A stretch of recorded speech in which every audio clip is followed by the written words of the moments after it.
Saya tetap mengejar Anda dengan pandangan-pandangan curiga. Anda memecah belah umat. Ini kembali sedikit ke belakang ya. Hai guys, jumpa lagi di Bang Jaka Channel. Kali ini ngeri banget guys. Anies dicecar berbagai pertanyaan yang sangat mengerikan dari KND guys. Langsung aja guys kita tonton bareng-bareng ya. Saya tetap mengejar Anda dengan pandangan-pandangan curiga dari orang-orang yang tidak menginginkan Anda menjadi presiden. Ada satu momen di mana mereka bilang sebenarnya Anda ini berbahaya sekali karena Anda memecah belah umat. Ini kembali sedikit ke belakang ya. Ketika Anda baru saja dilantik menjadi gubernur, statement pertama Anda adalah ini kemenangan pribumi yang selama ini dijajah. Kenapa harus ada keluar statement pribumi? Apa pesan yang sebenarnya ini ingin Anda sampaikan hari itu? Ini adalah salah satu contoh lagi, Bang. Nah ini guys, banyak kali guys orang yang salah paham tentang yang ini guys. Bagaimana sebuah kenyataan digaungkan dengan pesan yang beda. Saya boleh baca lengkapnya ya Bang ya, itu apa statement itu. Sebentar, saya baca Bang ya, dua bagiannya. Pertama, di ibu kota harus hadir keadilan sosial bagi seluruh warga Jakarta. Jadi saya udah bicara keadilan sosial ini dulu, bukan sekarang nih. Dan Jakarta satu dari sedikit kota di Indonesia yang merasakan kolonialisme dari dekat. Penjajahan di depan mata di Jakarta selama ratusan tahun. Ini pada masa penjajahan nih. Di tempat lain mungkin penjajahan terasa jauh, tapi di Jakarta bagi orang Jakarta yang namanya kolonialisme itu depan mata. Kolonial Belanda itu ada depan mata. Dirasakan sehari-hari. Ini kita rasakan nih dalam era penjajahan dulu itu. Jadi saya lagi bicara masa lalu nih Bang. Bukan bicara sekarang. Saya bicara tentang Jakarta yang dulu di dalam kolonialisme, Jakarta dijajah. Kemudian, karena itu, bila kita sudah merdeka nih, maka janji-janji kemerdekaan itu harus kita lunasi. Dulu, ini saya katakan kalimatnya, dulu kita semua pribumi ditindas, dikalahkan. Dulu. Kini kita sudah merdeka.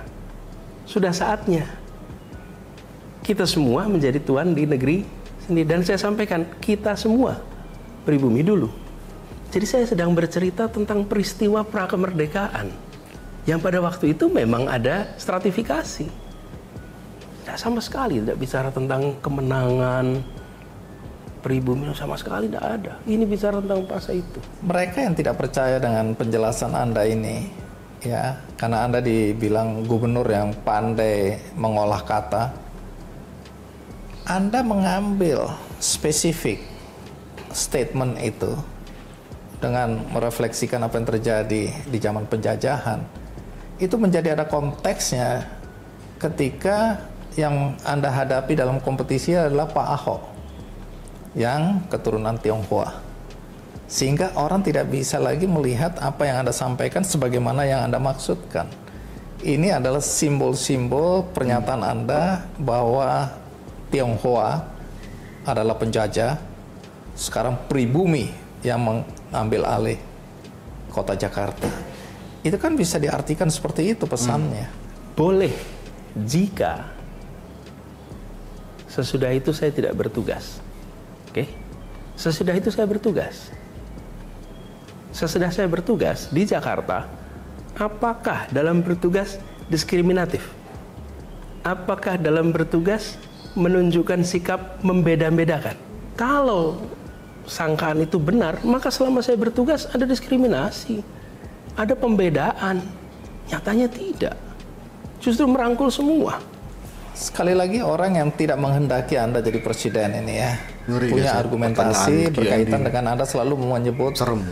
Silakan lihat rekam jejak. Rekam jejak Anda yang menjadi dosa Anda yang selalu disampaikan berulang-ulang. Dan ini beredar di masyarakat. Anda kan dulu bilang bagaimana kita harus merajut tenun kebinekaan. Tapi justru di era Anda Anda membiarkan masjid-masjid, membiarkan pendukung Anda menggunakan politik suku, politik agama, sehingga sampai hari ini dampaknya kata orang sangat dirasakan adanya konflik. Bahkan ada yang bilang kadrun, ada yang bilang kecebong, dan seterusnya. Itu gara-gara Anda. Jawabannya adalah lihat pada kenyataan. Bukan hanya lihat apa yang saya sampaikan, Bang. Lihat pada kenyataan. Kenyataannya yang disebut sebagai polarisasi, bahkan sampai retak, robek kalau tenun kebangsaan, itu tegang sudah mulai 2012. Di 2015 mulai makin kuat. Saya belum jadi calon gubernur, Bang. Itu sudah rame. Ya, saya masih tugas di Kementerian Pendidikan Kebudayaan. Apa yang Anda sampaikan ini? Poinnya adalah polarisasi sudah, bicara identitas itu sudah terjadi sebelum saya menjadi calon gubernur. Bahkan narasi baik yang pro Pak Basuki maupun yang anti Pak Basuki itu sudah ada sebelum saya jadi calon gubernur. Sudah ada di situ. Keramaian itu tinggal dilihat aja di catatan sosial media, di catatan media-media. Kampanye misalnya, lebih baik Muslim tidak korup daripada pemimpin tidak non Muslim tapi tidak korup daripada Muslim tapi korup misalnya. Terus yang satu bilang harus pemimpin harus beragama Islam. Itu kan tema-tema yang sudah ada sebelum saya calon gubernur, Bang. Jadi saya merasa ketika saya mendapatkan panggilan tugas calon gubernur, justru saya ingin mengembalikan yang robek ini. Karena sudah terjadi sebelum saya jadi calon gubernur. Boleh dicek di semua data. Saya menjadi calon gubernur bulan September tahun 2016. Keramaian ini sudah terjadi bertahun sebelumnya. Satu lagi klarifikasi mengenai apa yang Anda lakukan melalui rekam jejak Anda ketika kampanye. Karena ini juga selalu menjadi dosa Anda ya.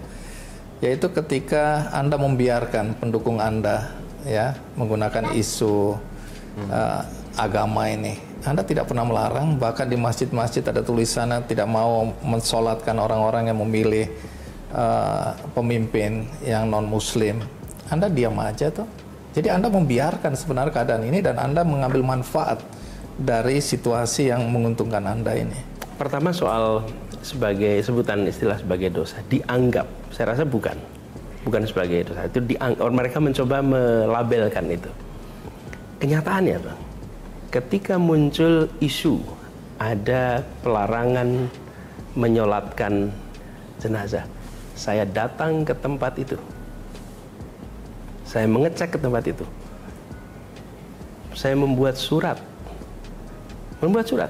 kepada semua bahwa tidak boleh ada pernyataan dan tidak boleh ada kegiatan pelarangan sholat. Kita semua punya kewajiban. Ada saksi, ada bukti? Ada suratnya. Ada suratnya. Suratnya beredar. Saya kirimkan suratnya. Jadi inilah situasi, Bang, yang dihadapi di dalam masa kampanye. Kita kemudian lihat recovery-nya harus serius, dan itu yang kita kerjakan.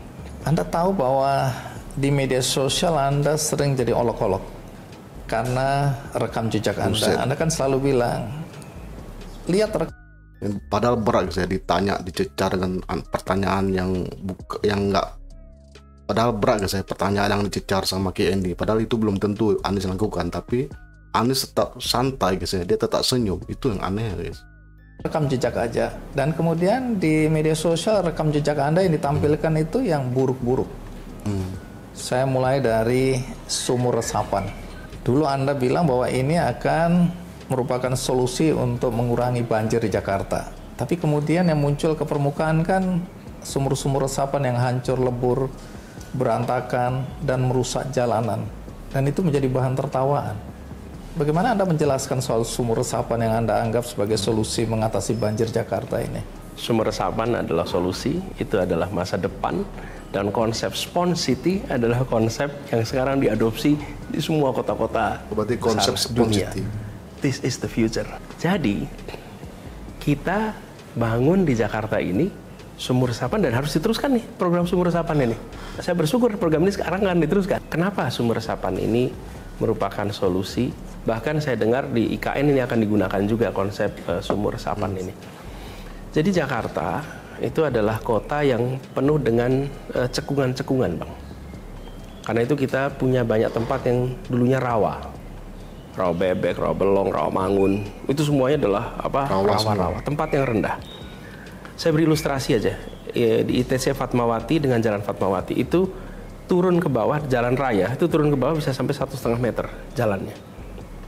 Nah, ketika terjadi hujan, tempat-tempat yang cekung ini selama ini pakainya parit pengantar air. Jadi antarkan airnya dipompa. Yang terjadi adalah genangannya lama sekali, baru dia turun. Kenapa? Karena harus ditarik ke tempat yang lebih tinggi, Bang. Nah, di tempat-tempat seperti itu dibangunlah sumur resapan sehingga dia turun. Dan terbukti itu mempercepat surutnya air pada saat hujan deras di tempat yang rendah. Di tempat-tempat itu sudah dibangun. Ada dibangun 27.000 waktu itu yang pertama kali. 27.000 lubang dibangun sumur resapan. Di tempat-tempat itu terbukti air menjadi surut cepat. Bisa ditanyakan kepada warga di sana. Oke, itu satu. Berarti ada solusinya.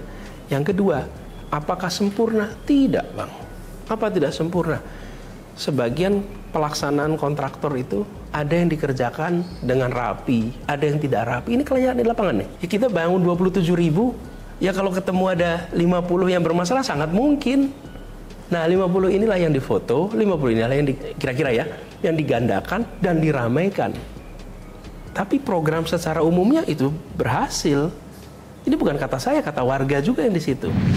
Oke, kita sepakat naturalisasi. Tapi apa yang dilakukan oleh Gubernur Anies Baswedan? Ngeri banget guys, pertanyaan ke Andy. Kalau ditanya ini sama yang lain, sama personal guys, bisa-bisa guys terpancing emosinya guys ya. Bakal marah-marah mungkin guys ya. Tapi Anies bisa ngejawabnya dengan santai, santuy ya kan. Karena yang dibongkar ini adalah kasus-kasus yang sangat sensitif guys, yang bisa memantik emosi orang kan. Anies ngejawabnya dengan santai, santun, ramah, runut guys ya, dan mudah dimengerti ya.